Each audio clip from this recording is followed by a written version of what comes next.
Alright, today we're going to review the V Tarot.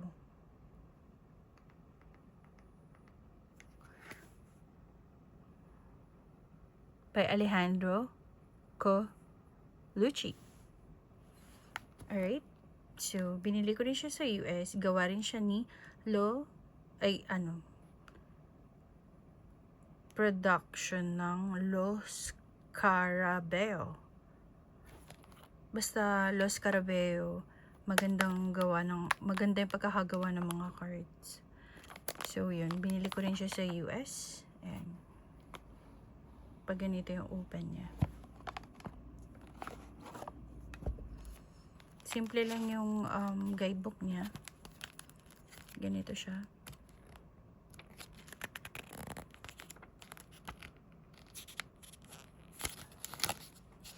May konting spread siya. Meron siyang reverse meaning, keywords, tapos upright meaning. Wala siyang images. Tapos meron din siya Spanish. Ayan. Ganun. Set aside na natin siya. Nung na-receive ko siya, medyo may dents na yung box niya. Ayan. Meron siyang 2 additional cards. Parang promotion ng Scarabeo Tarot. Ayan. So, sa cards,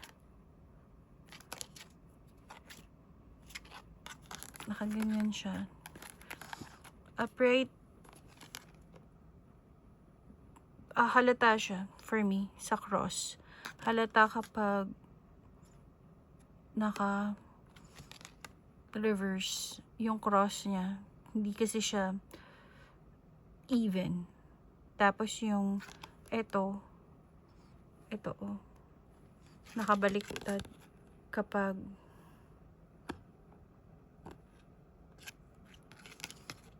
naka-reverse.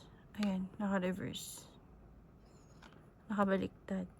And then this one, ayan. So, kita siya kapag reverse. And then yung blood, pag naka-reverse, kita din. So, yun. Halata pag reverse. Then, regarding naman sa card, makapal siya. Makapal na klase ng card.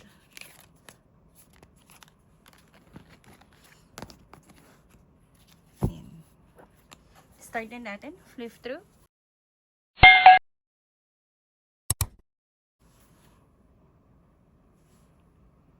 Parang horror.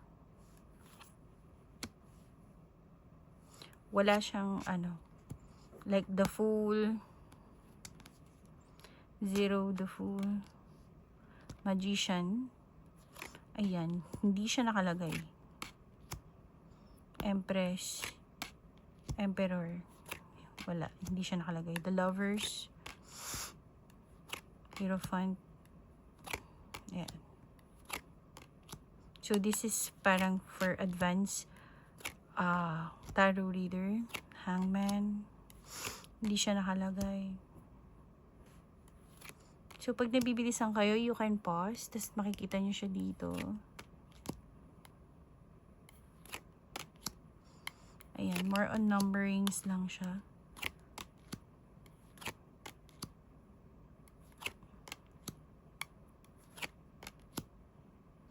Yan, nasa sword na tayo. Ace of Swords.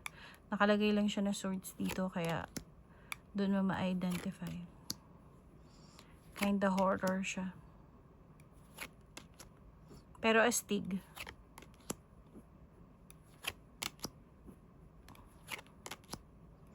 Hindi lang ako mahilig sa mga dark type of tarot, yung mga ganito.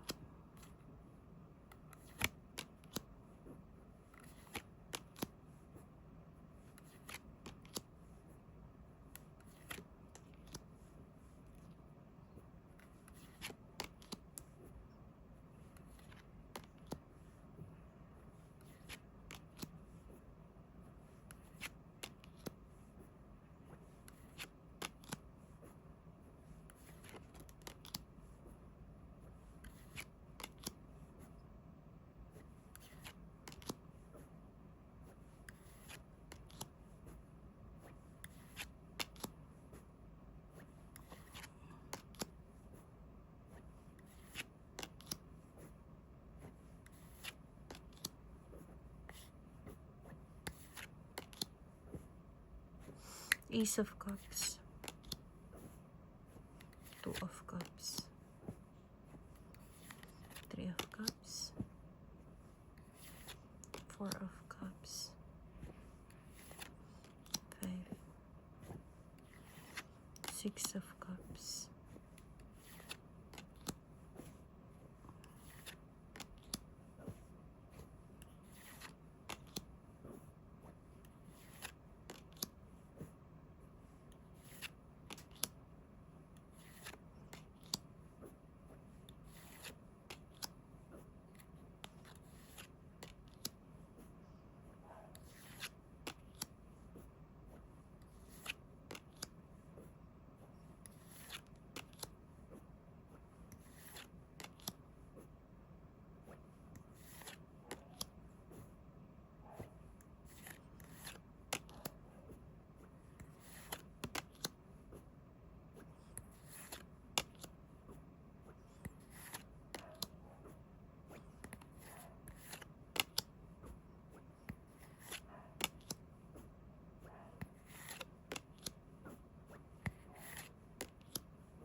So,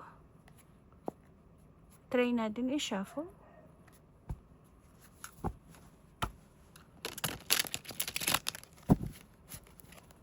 Sa type ng card na to ha, parang hindi ko advisable na i-shuffle to as ganito, yung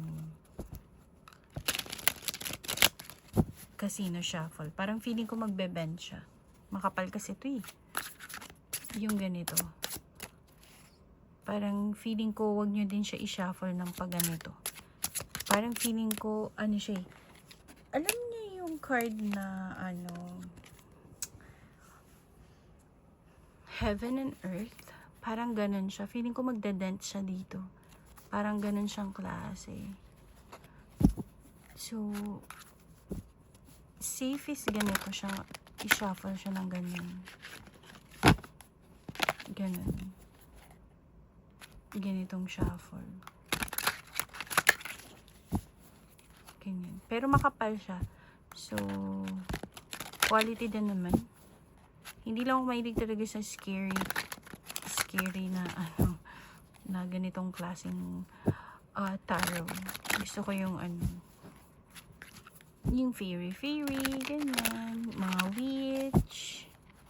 Ganun. Pang mga lalaking tarot reader, yan, gusto nila to. Yan. So, siguro pwede, pero dahan-dahan lang. Marte kasi ako, ayoko nung pag may dents na yung card ko. Ayoko na siyang gamitin. Yun. So, ganun. Maganda siya.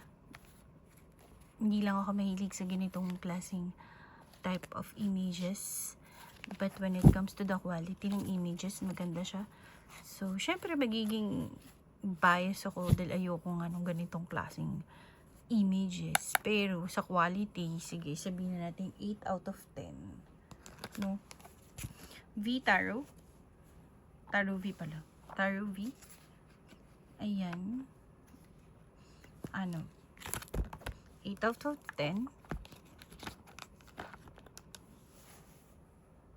If you have any tarot in mind, Lenormand or Oracle that you want me to review, just let me know. Unahin natin siyang i-review. Comment it below. If not, I'll try my best to find it for you. Then, i-review natin siya. Alright? Thank you and see you on my next video. Bye!